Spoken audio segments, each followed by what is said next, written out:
Welcome back to Open Spaces, everybody. This week we are heading into Father's Day week, and so I'm excited. This week we have a guest on who is not a guest to us, it's family, but this is an episode that I have really been looking forward to because we are actually sitting down with Jourdan's dad. So my father-in-law, who has just his own story in so many ways, but I'm so happy for y'all to finally listen to the way that he accepted me and the way that he showed me love and his views of how just homosexuality and using the terms queer, gay, all this stuff, how he has like grown in his journey so much. And it's what I respect about him. He's always been, you're going to hear a lot about that, how he has grown so much in his life. But tell us about your dad and his life. My dad, Buddy Burks, is with us today, and he is 70 years old. He was born and raised in the South, Pensacola, Florida, which is really close to Alabama for people who don't understand why that's considered the South. But he really has and is on a journey, and you'll hear him talk about being raised just kind of in this very staunch Southern Baptist world, and the ways that he was taught certain things that he accepted, and then how he learned along the way to start to think for himself in terms of like what Jesus actually wants for us and what that really looks like when it comes down to loving real people. He is someone who is always wanting to learn and grow, and we are not trying to paint the picture of like the perfect father or someone who is without flaw by any means, but something that we both love and respect about him so much that we want, this is why we wanted him to be a guest, is because he has been on a journey and represents what is possible for all of us to keep learning and to keep growing and to keep being curious, as what we always talk about. But he does that well. And so we get to sit down and talk to him about that today. And one of my favorite parts is when when Jeff asks him at the end what he would say to someone who is struggling and didn't have a dad who really leaned in. So if that's you, then hopefully you'll listen to the end and be encouraged by that today. But I hope that everybody gets an encouragement somehow of what it could be if we would just be willing to learn and grow and just continue to be on a journey. So yes. So glad you're here. Happy Father's Day to all you dads this week. We see you, we love you. It's hard, but keep going, keep fighting for legacy in your family, and choose Jesus and follow him. So we're glad you're with us. Welcome back to Open Spaces. Okay, you guys, we have an amazing guest today. Probably my favorite yet. Same. We have my dad. Yes, Buddy Burks in the house. Welcome, Dad. Oh my gosh. How many podcasts have you been on? None. This is amazing. Starting off with us, Open Spaces. We are so glad that you are here. This is a podcast that we've wanted from the very beginning of launching Open Spaces. It was something that I said from the very beginning. I said, when your dad comes on the podcast, it's going to help people. And we'll get into all the reasons why, but your love for me and our family and the way that you have been a father to me, and just in all the ways that you're going to learn today. Yeah. I'm so happy for our listeners to hear your story and your journey through being my father-in-law and being Jourdan's and being my dad. So we're so glad you're here. Thank you. So Dad, I want people to understand more about you. So just tell everybody tell us what your background is. Like, what have you done in your life? Where you came from? I mean, just give kind of a brief overarching view. What did you do for a living? You're retired now, but what did you do for a living? I was in the tire business, automotive service business for almost 40 years. And I was in the boat business for 6 years. And then when I got through in the automobile service business, I became a handyman and started just doing general handyman work around homes. Which is very cool. And when we say handyman, can we just clarify for a second? Buddy Burks has built all of their homes. Yes. So with his bare hands. With his bare hands. His hands are so handy that he has actually built the homes that he lives in. the most manly of mans. Those hands have done some things. And very different than these hands. Oh my gosh. But oh my That's gosh, true. this guy, he's done so much. That's so right. many things and can fix anything. Yes, So- he definitely can fix anything. And yeah, and I feel like I'm the fixer in this home Yeah, because your buddy Burks' daughter. because of the things that you taught me about just being. Something needs to fix. It's like, Jourdan, can you fix this? That's right. Yeah. But But tell us, okay, so you grew up in Pensacola, Florida. You are almost 70 years old. So that means you grew up in the deep South, the 60s and 70s, 80s. That's where you came from. So tell us about that like? your upbringing, your faith, your parents. Like, tell us about give us some context for where you came from. Well, my father was the president of his company, and he was in the tire business. He came from a little rural Alabama town called Bessemer, Alabama, just outside of Birmingham. And his dad was a Southern Baptist preacher. And I learned Christianity and faith through those two generations of teaching. Yep. Yeah. And that shaped probably the major part of my worldview Yeah. till I was 60, 50 maybe. Mm-hmm. But a lot still that needs to change. I'm not perfect. Yeah. But you we're are all willing to a work change. in progress. That is the thing. So that was your background. And talk about like what it was to be a man and growing up in your day and time. What did that mean? Well, basically it meant hard work. You had to go to work every day. From the time I was 13, my dad told me that the only way that I would have any money in life was if I started working at my summer of my 13th year. And so I worked in the tire business, changing tires. And then we hunted, we fished. We were just around other men that came from agricultural backgrounds. One of my closest friends until he passed away when he was 82 was Vernon Jeffers, and he was, just much of a man. He was hard worker. He worked on bulldozers. He dug catfish ponds, and it was just everything was just being around men that worked hard and they saw life from a completely different perspective. Mm-hmm. Yeah.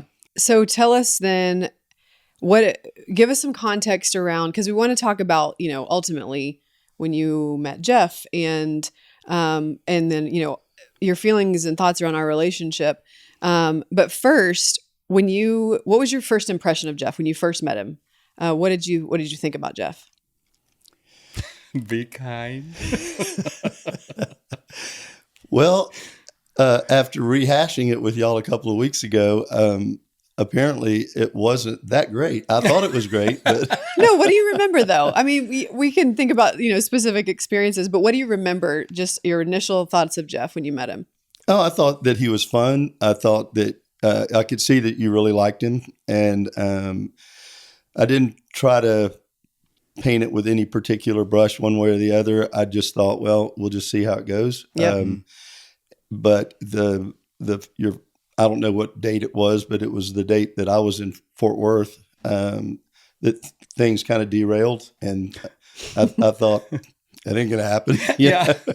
What we're referring to is Jourdan and I went out on a date. It was an ice storm in Dallas that night, which is crazy.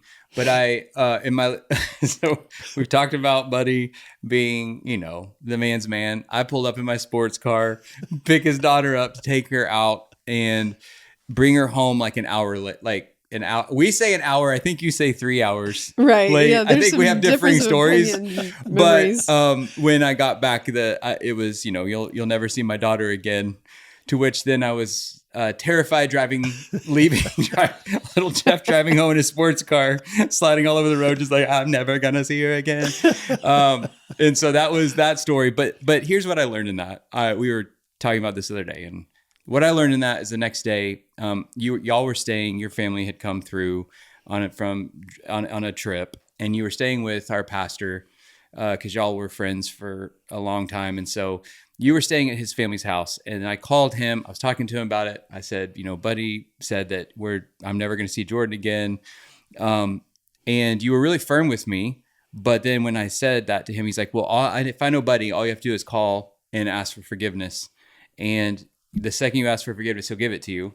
And that's who he is. And so that was not in my wheelhouse, like somebody like you. So I called you, y'all were still in the car driving. I was terrified to call you. I asked for forgiveness, and you said, yes, I forgive you, and we can move right past it. Mm-hmm.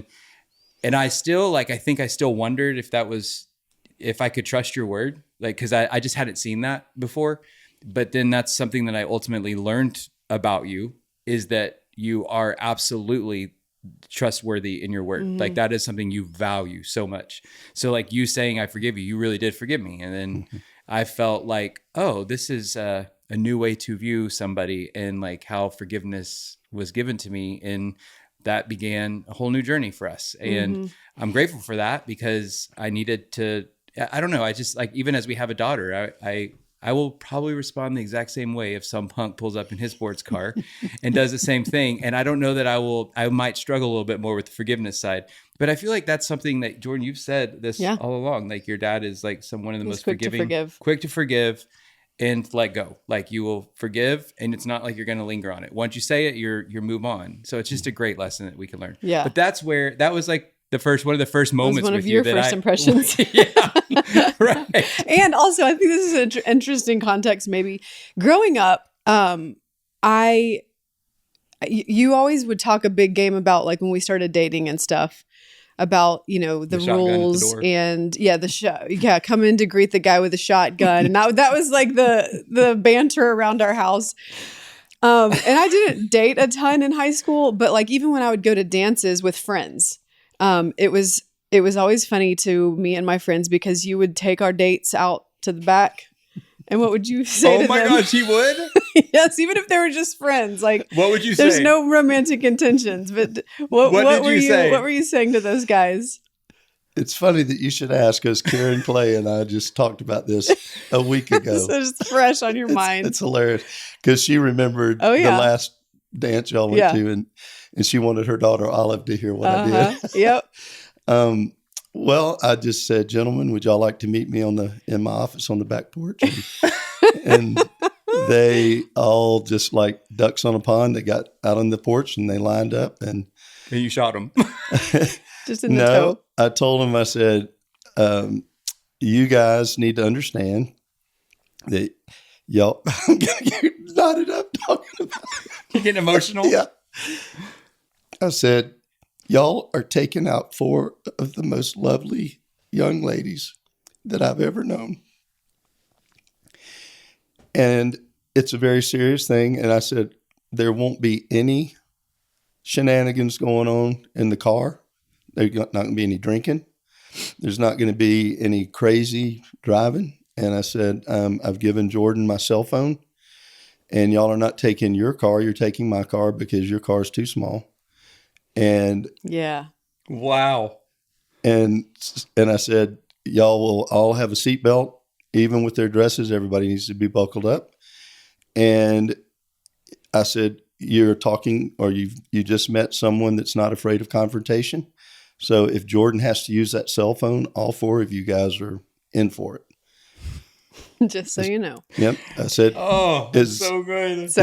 Is there anything that needs to be clarified? And they said, no, sir. I said, okay. And that was about all they said. And they said, do you have a change of pants? Do you have a size 26 pant for me, sir? And then we pulled out in the diesel Suburban and went on our way. Oh my gosh, this is so good. What were you thinking during that?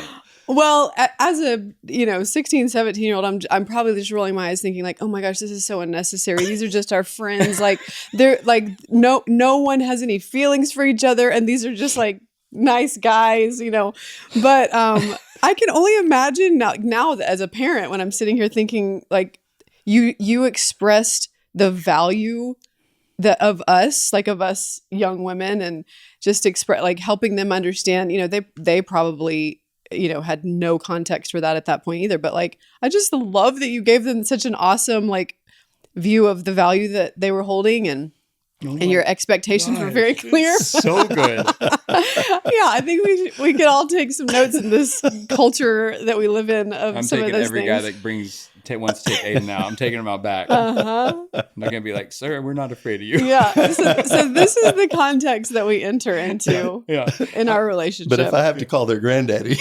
if I have to call Buddy Burks. Watch out. He's super old now, and if I have to call him, he's going to come over here. And he's not afraid of anything.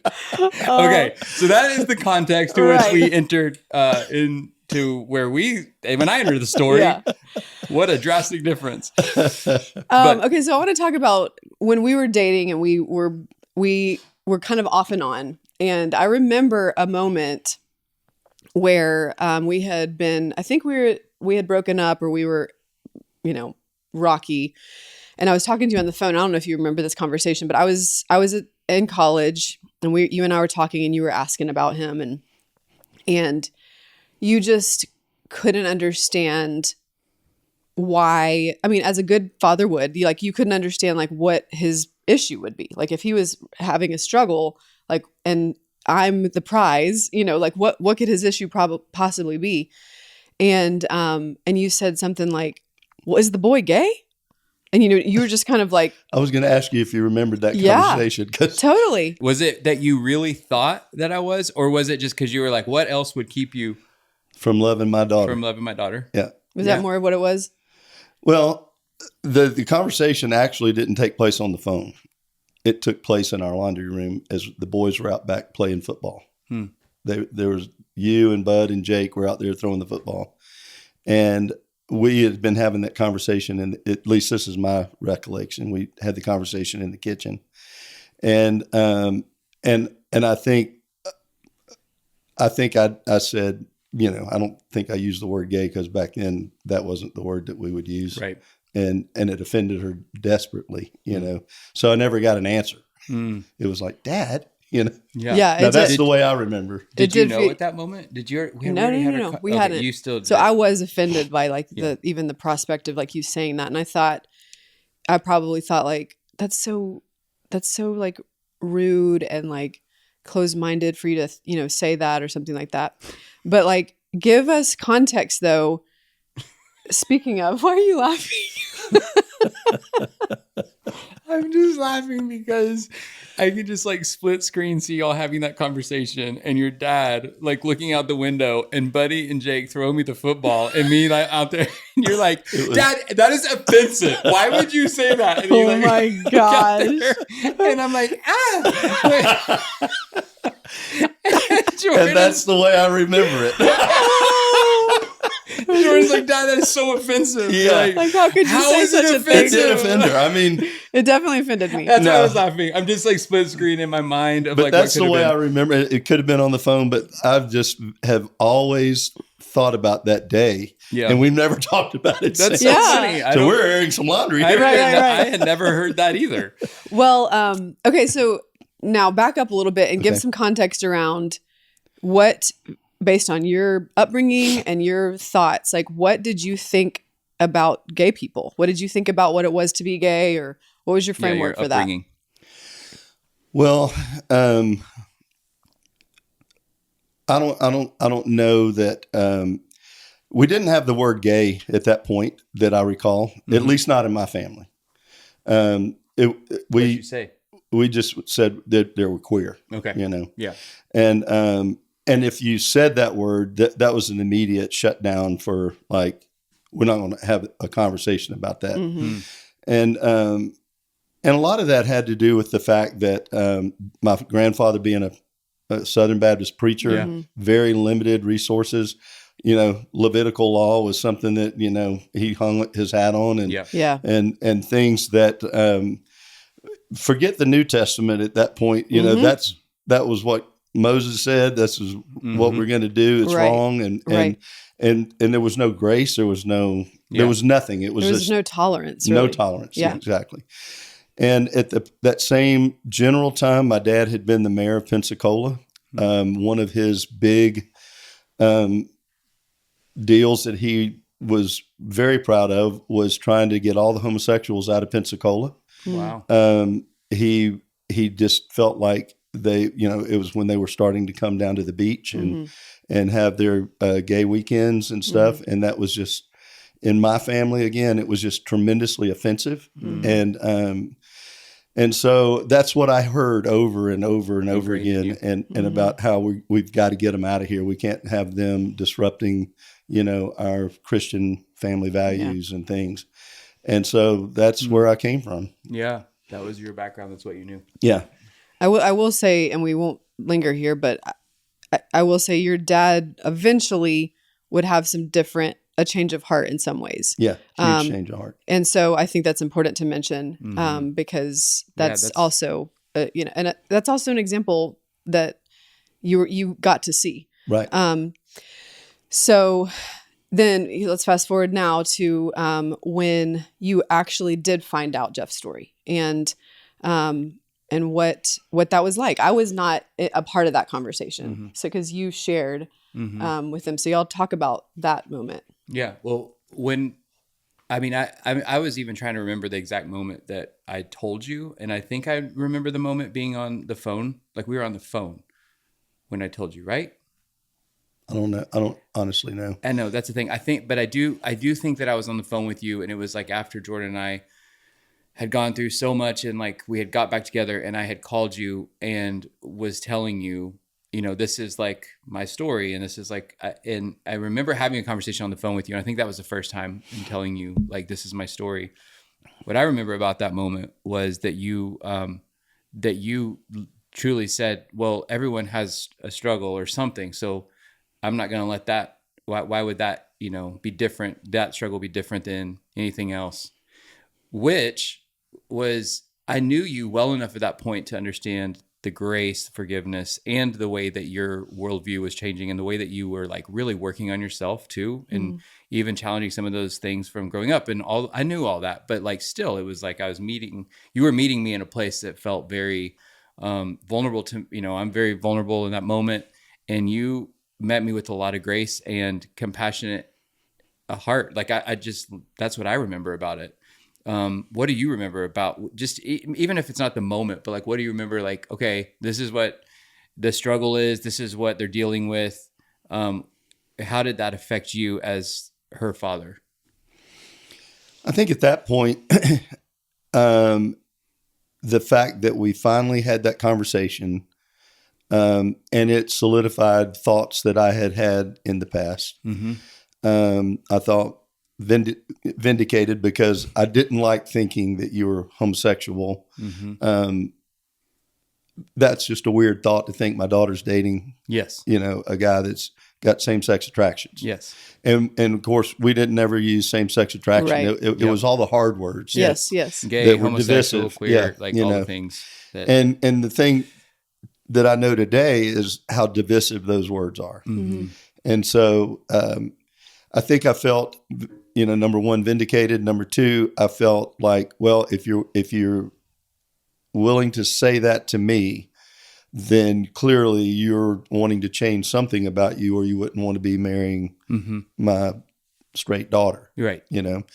And I'm not one of those that just needs all the details of everything. But it did leave a whole lot of questions about, if you're truly gay or whatever, is that something that you have the ability to change? And at that point in my life, I don't recall ever having to really work hard in relationship stuff. Because I never thought about it. It wasn't that I wouldn't have tried to work hard. It's just that I had not thought about it, and that I didn't realize how hard you were going to have to work to prove your love to her continually. Because, I mean, let's face it, that's kind of a giant red flag if you're going into your marriage knowing that. Yes. And I do recall one day saying something to Jourdan, trying to get some clarification, but not to get too deep, where I asked her, what happens if there is something that happens in your marriage, and how do you fight that? Because you're a woman and you don't have the tools to fight a man to man or whatever. Does that make sense to you? Yeah. So how do you fight for your marriage when your attractions were to men and not to women? Right. And so we never really answered that. It was just one of the questions that I thought about. And then I got to thinking later, well, it's not a fight that he's going to fight on his own. You know, at that point in my life, I was really growing spiritually. I think that even just through the events in my own life, realizing that there's so much grace, so much forgiveness, so much mercy in our relationship with Jesus, that anything can be overcome if everybody's working toward the same end. And that's kind of where that ended up. And so at that point, after that, I never questioned it again. I saw every time y'all were together, I saw how complete your picture looked. Y'all were happy. You were contagious. I remember coming home early from a trip that she and I took. And I say early, day. But we came home early because I could tell that she was really missing you. And I thought, I'll just spend the night with Ross, and we'll just go back a day early, and you could see Jeff, and man, we weren't even dating at the time in that trip. Well, maybe not, but you sure enjoyed being back. For sure. You got to be around him, and you could see that even though we weren't, technically together. And so it seems like from that point on, I was really more of an advocate, pushing y'all together than. Yeah, I always felt that. I mean, I want everyone to know, like, that's what I always felt. I never felt like you were pushing. You never. I cannot recall one time that you pushed me away from her outside the night when you said you're never going to see her again. But that was nothing about sexuality. Right. That was about firm Buddy Burks' hand. That was about meeting expectations. Right. Yes. Curfews. But I never felt from you that you were pushing me away. I always felt invited into your family. I felt that from your two sons, your other daughter, everyone inviting me. And I think that's like maybe surprising for people to hear, because I never felt like I was questioned about like, well, how are you going to do this? And I don't know if that's right or wrong for other people, but like for me, I was received with so much grace, and like, well, we all struggle with something. So like, welcome to the family. That it really was an invitation to be part of something that was grace-filled, and not you need to change in order to be part of this. So that's the home that you created. And I never, that's all I ever felt from you.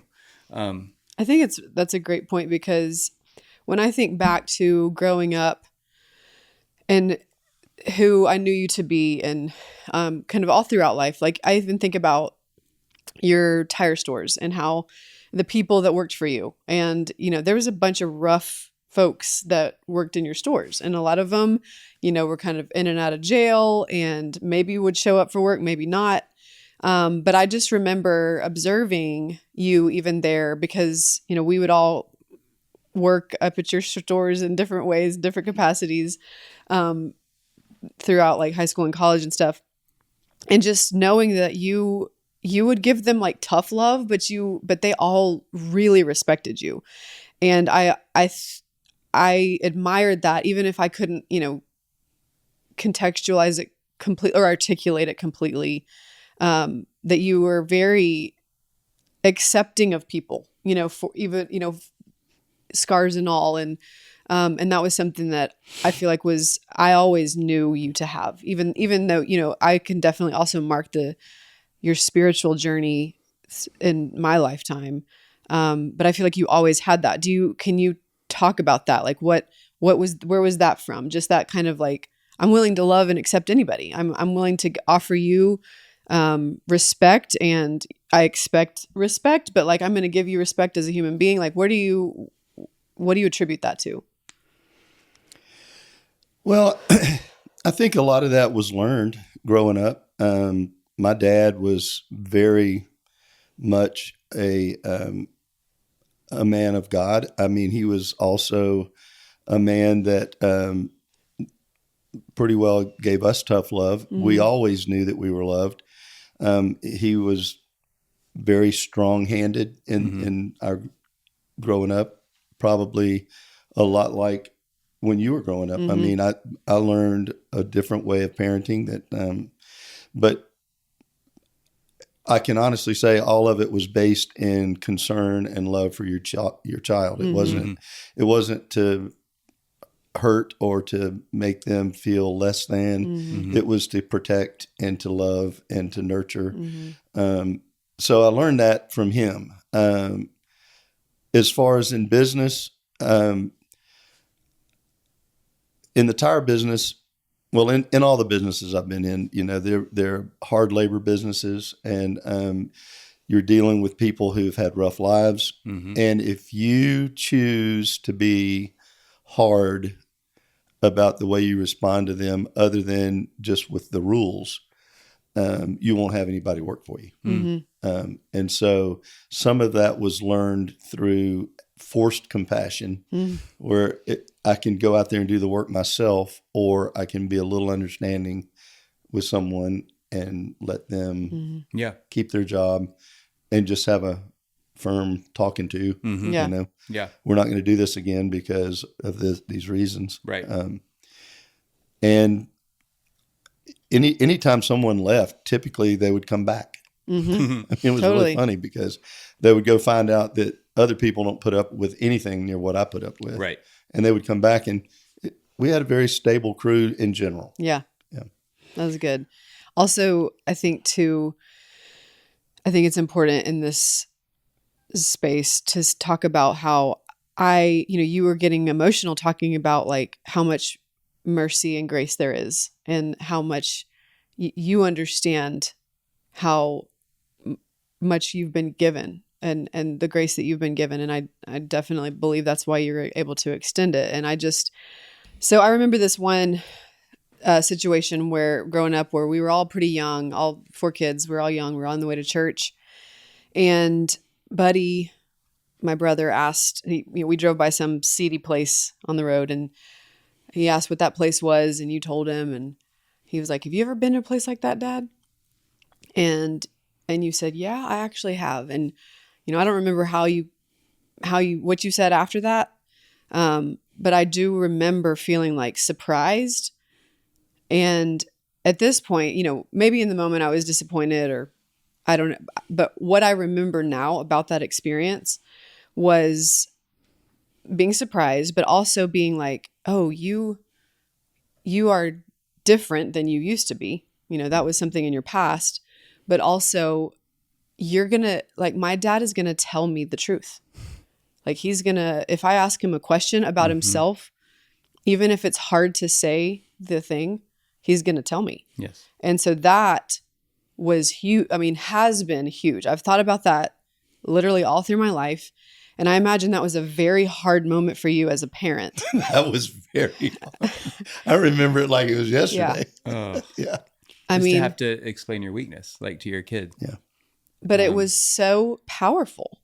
And I've thought about it as a parent, and we've talked about it a good bit, because it's a value of ours, like that we want in our family. Right. Like if our kids ask us something, we just answering honestly, never to hide anything inappropriate ways, but like being honest with them so that they never are surprised by mom and dad aren't who they said they were, but that we all have been redeemed from something of our past. Mm-hmm.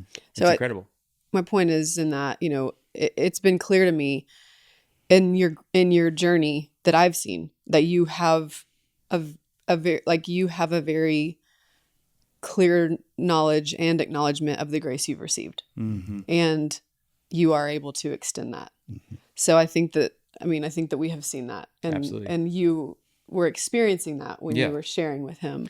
I want to ask this about you because especially your family, I started seeing it when after we were married and you would like email Jourdan like emails like apologizing about stuff that you had thought about when they were younger, or like that you were asking, hey, is there anything that I've ever done to offend you? And just wanting to keep working on yourself. Like, it's something that as a 69-year-old man, I think it's one of the most admirable, is that the right word?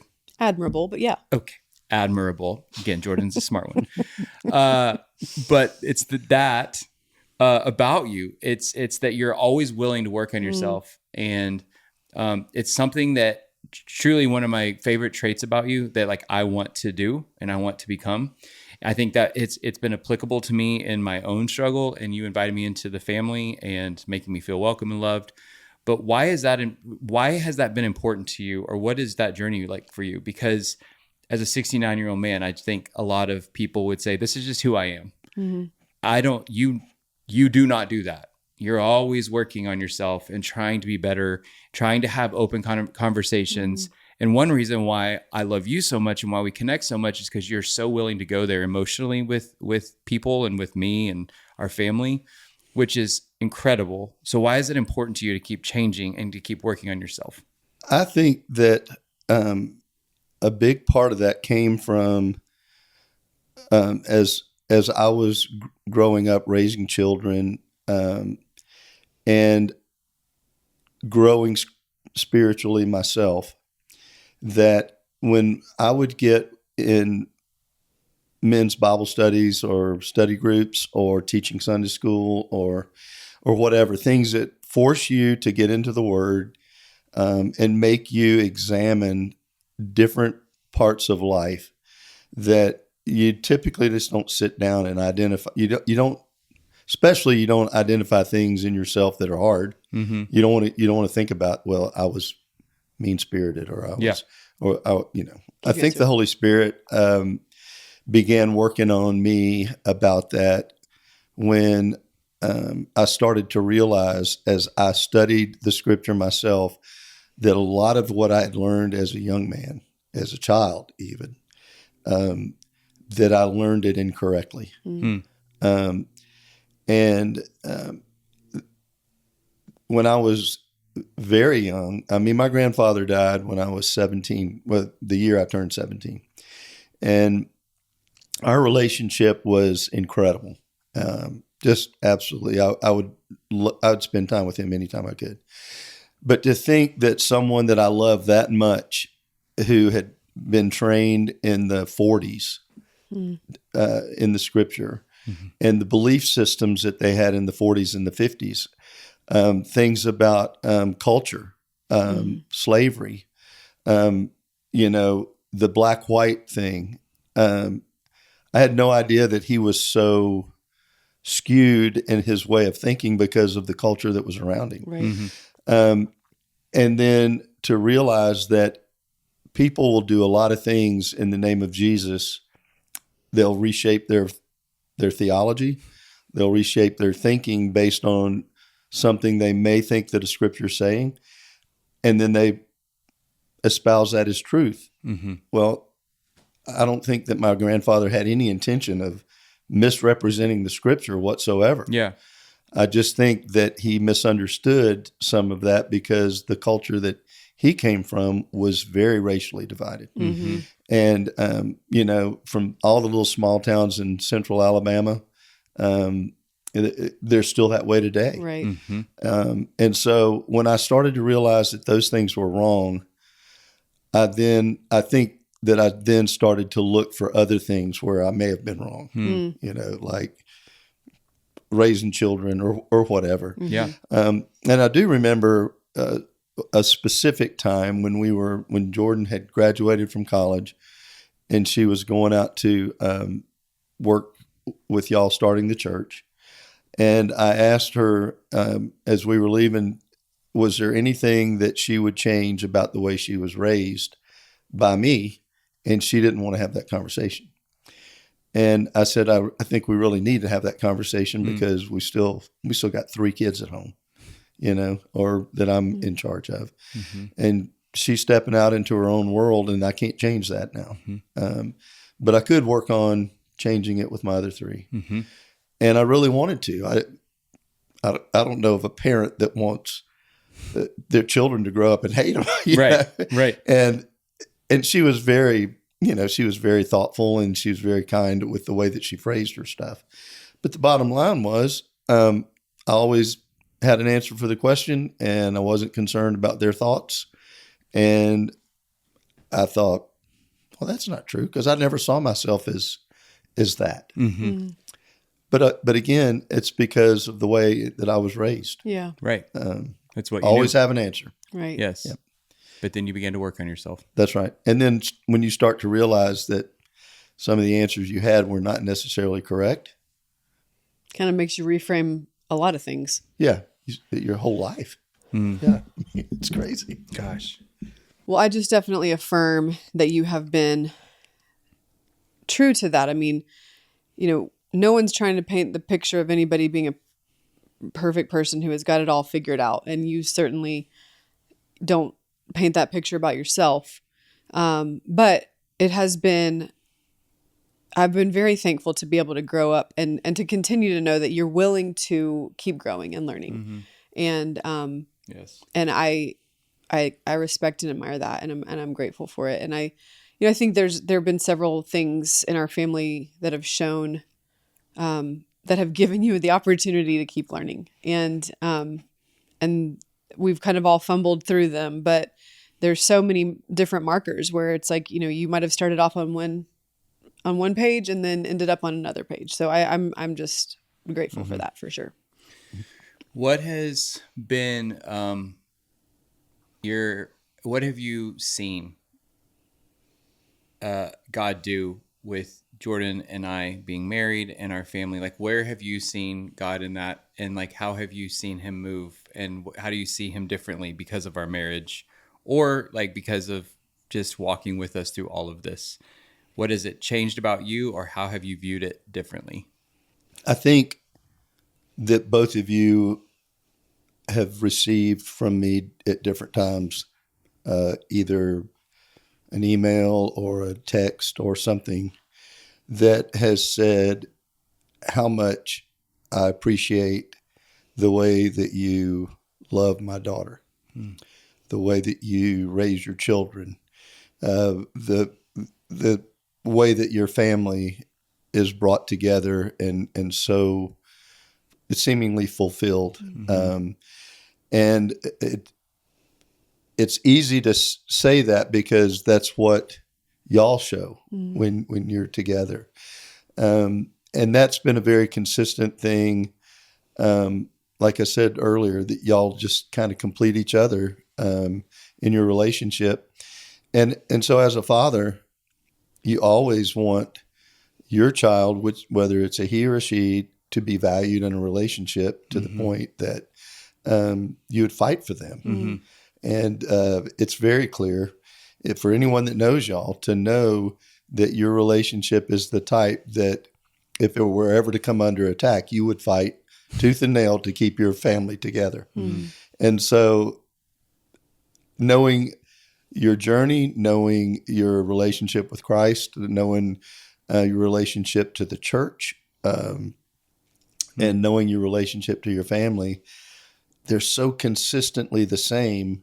It's easy as a father to say, yeah, this guy is the real deal. He's taking good care of his family. He's my daughter and grandchildren. And I just love that. You cannot not love that. It's very kind. Were you just looking for compliments? Yeah. Go ahead, say more. We don't have to finish. What else did you like to say about that? What else do you like about me? My camo hat? What was it like? We can edit this out too if we don't want to talk about this, but can you speak to even just in a broad sense of like, what was it like for you to have to, as we were launching this and you sharing with your friends, like what was that like for you? Was that hard for you to share our story with your friends as we were launching it, making it public? You don't have to say their names. You don't have to say their names or anybody, You can but just like, talk about especially because you like. have really great close friends Mm-hmm. and y'all have walked through a lot of life. And I'm saying like they would fight for your family too. Yeah. So these men who have like watched Jourdan be raised like from a kid. So what was that like for you sharing with your friends and having to be vulnerable in that? Well, as far as being vulnerable to them, that was not an issue. Mm-hmm. It's what you already do. Like, Yeah, I mean, we've for years talked about the hard things in each of our families, so it wasn't hard to bring this one up. Now, I had never broached it even with my closest friend because I feel like that when you shared it with me, I had made a commitment to you that I would not talk about that openly with anyone else. That would be up to you to share your story at your rate of speed, whatever that was. And I honored that. I completely honored that. And it was, honestly, it was pretty freeing because to have the kind of close friends that I have, and there's one thing that you've never talked to them about is just a little bit, it's a little weird. And so I knew that there would be questions from them that I wouldn't be able to answer. Right. But I was willing to, hear their questions. Which is so is important to note. Like, so then when we were launching the podcast, we had a conversation and said, like, you can tell your friends now. You were very respecting us and our decision to hold that with our, people. And then we said, yes, you can tell your people. Then you actually went and told them. Right. Which was, again, amazing that you would keep it all confidential. But then you told them. What was that like? Well, I told them individually. I didn't tell them as a group. Yep. So it was very thought out, very planned. And I told them in a manner of people that I would feel like I knew there was one person I had to tell first, and then everyone else pretty much knows that I've been honest with them about everything. Yeah. And and I think that I only had one person who wondered why I'd never said anything about it before, and I just simply said because I was committed to y'all to not say it until y'all wanted to talk about it. Yeah. And they understood that. Yes. So the very first person that I talked to said that, he said, I've always wondered if Jeff had same-sex attractions before. He said, but I've never seen anything in their marriage when they're here that would indicate that had he had those thoughts, that it was a problem. And his first thing was, well, when is the podcast going to be released? Because I sure want to listen to it. That's awesome. It's amazing. And of course, he and his family love us and you. Yeah. Always have from the very beginning. And so no doubt in my mind that was just going to be a super easy conversation. The other, at this point in life, 3 people that I consider my closest friends, I talked to them. I didn't go about trying to make an appointment with them to talk. I just knew that we would see each other. And when we saw each other, I'd say, hey, listen, there's something new that I want to talk to you about. I want to share it with you. And in every case, there were some, at first, there was what? That kind of, because they didn't ever think anything of it. So their mind has never been there. Yeah. And so when I told them, and then told them that you were launching a podcast and stuff, sharing your complete story, every one of them have wanted to listen and to support y'all in your relationship. So yeah, it's so awesome. It was a lot easier than some people might think, but when you've got the quality of friends that I've got, you just know. That's awesome. Crazy. Men in their 60s sitting around talking about, hey, this is his story. And like, so while y'all are on somebody's roof patching up something. Exactly. Doing something. Yeah. Well, it's kind of like the lady in your last podcast was talking about you always doing something shoulder to shoulder. Right. Yeah. So that's how you talk to your grown man friends too. That's good. Yeah. In the car, look straight ahead. Don't look over. So got something to say about my son-in-law. I want to talk to you about. My son-in-law's gay, but he's working through it. Oh my God. And there you have it, folks. And scene. Oh my gosh, I love it so much. Okay. Well, I love that, and I want to just kind of emphasize that because I know you can't speak to your whole generation, and you can't even speak to necessarily to everybody who grew up in the South when you did, who might have grown up with a very specific way of thinking and a black and white way of thinking. But I think it's interesting and awesome for people to be able to hear that this is possible for you to approach someone in their 60s, 70s, in this day and time, who might have grown up with a very particular way of thinking about things. And what would you say, like, what would you hope people understand about other men and women, but I mean, you can speak to the men more easily in your season of life, like that you would hope that they would understand better about you guys, like that, because I think what you're showing is like people who know you all might not have guessed that you would have those kinds of reactions and responses. So what would you hope that, younger people in their 20s and 30s, when they're looking at people that are now, in their 60s and 70s, what would you want to say to them? I think I would want to say maybe a couple of things. The first thing would be that you have to also understand that these other men that are my friends, our relationship has been built through the church, religious activities, worshiping together, working together side by side on mission trips and stuff. And they have grown through this whole stuff with people in their own families, as it turns out, and there's just not been that sharing because it's almost been taboo in the South to talk about that. Specifically around the topic of homosexuality. Yeah. And so one of the things that I found out in each case is that everyone that I told that to has talked about they've found out and they have those issues in their own family and they don't talk about them either. They've just not ever. Wow. And so when you realize that it's such a commonplace thing, that the people that you're going to share this with that know you and love you, they're not going to abandon you. Have those same issues in their families as well.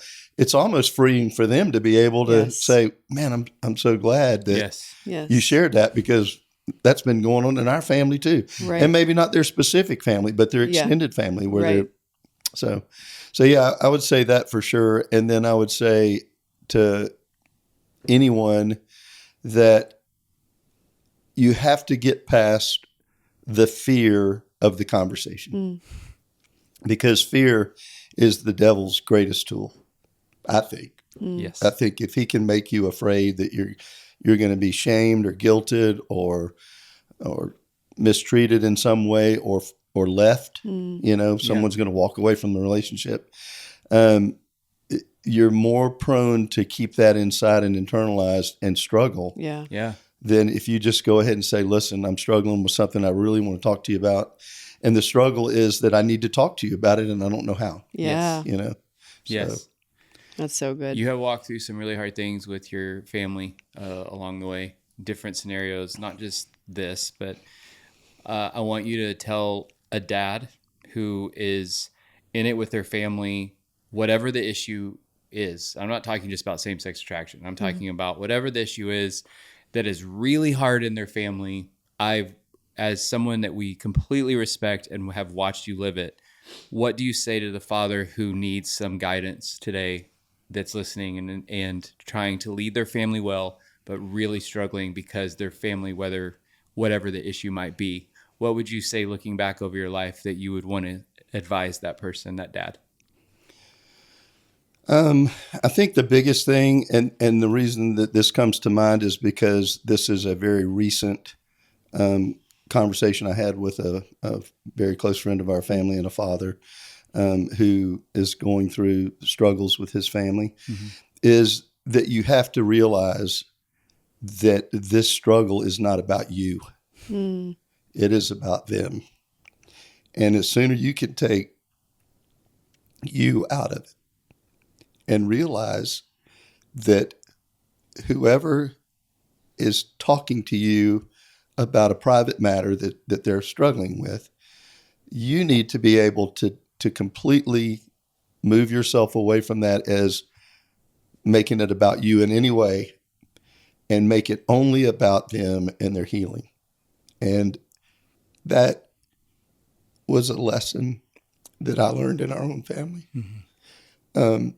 Because as a provider and as a fixer, these are the words that y'all use these days, it's personality stuff. You're a provider, you're a fixer, you always got to have an answer.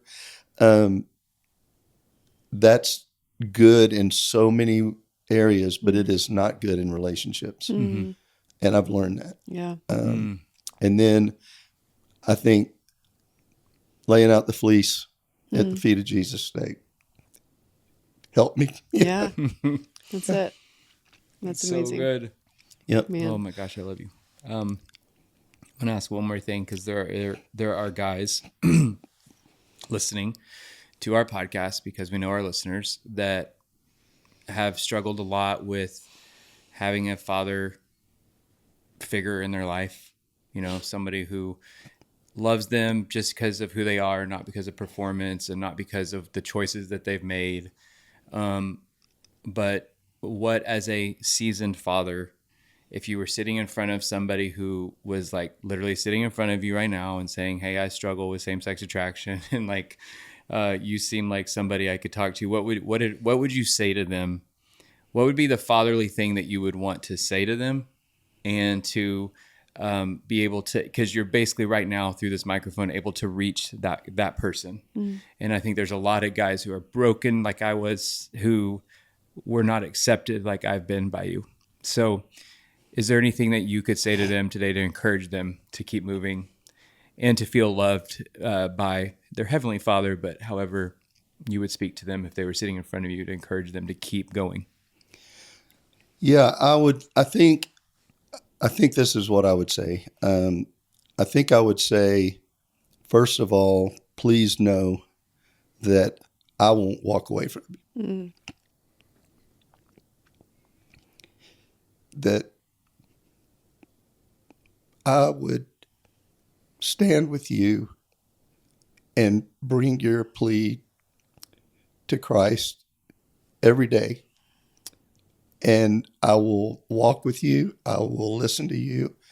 I will fellowship with you. I will be here for you regardless, if you need me and if you want me, I would also say I'm not going to inject myself into your situation unless I'm invited in, because I've tried to do that numbers of times before, thinking that I had, maybe even God just told me that I need to do that. And then I find out that, well, maybe that wasn't God telling me to do that.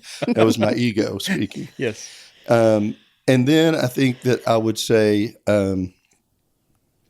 just know that without any concern whatsoever for where you've been,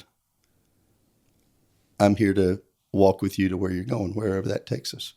And try to be as encouraging as I could be, because again, I've learned that it has to be about them. It has to be about their problem.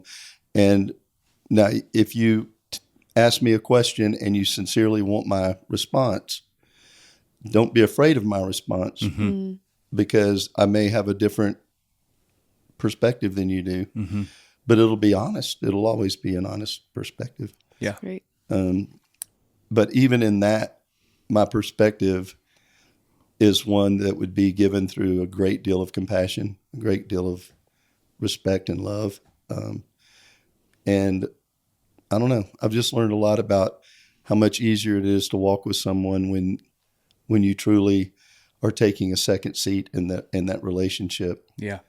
And letting them lead it to kind of where they want to go. It's amazing. That's awesome. It's so good. That's amazing, Dad. It's very good. Do you have anything else you want to ask your dad before we wrap? Now's the time. He has to answer honestly. You're right. I've been sworn to honesty. I just want to point out that you're wearing a Carhartt shirt, unironically, because you're just an OG Carhartt guy. What does that mean? it's now cool again. I want to know what you think of Jeff's camo hat. I honestly did you think about that before you put it on? Like, okay. And it's even got the hunter orange in there and but I think, chainsaw. Well, no, when I wore this, the first time you saw me in this, you said, "Do you even own a chainsaw?" And I was like, "No, why do you ask?" And I remembered it's on my hat. Yeah. Well, because you've become such an influencer. You're selling chainsaws now. I never know. Link on Shop my chainsaw. I get a commission.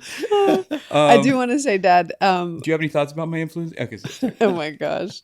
Thank you for being willing to do this. I know this is outside of your comfort zone, but I do think it's so powerful to hear from someone who has just been willing to go on a journey with the Lord and with your family and truly, I mean, to even in the bumps along the way and the tensions and the confrontations and the difficult things in our family, I know that you love me. I know that you respect me. I know that you want to fight for our relationship and want to fight for our family. And so I just want to say that in this space that I'm grateful that you're my dad. And thanks for being here. Yeah. Thank you. I also want to just say thank you for the acceptance that you have given me. I am a different person because the way that you've loved me into your family and the way that you've allowed me to not feel ever less than, but always accepted by you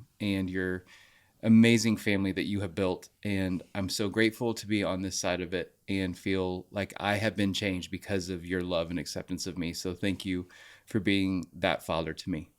Well, one of the things that I've always thought was that our family got a great gift when you came into it. And I'll be honest with you, even in the beginning, for me, it was not a struggle. And maybe it wasn't a struggle because I've always thought that my opinions are the greatest, and I just don't think any past my opinions.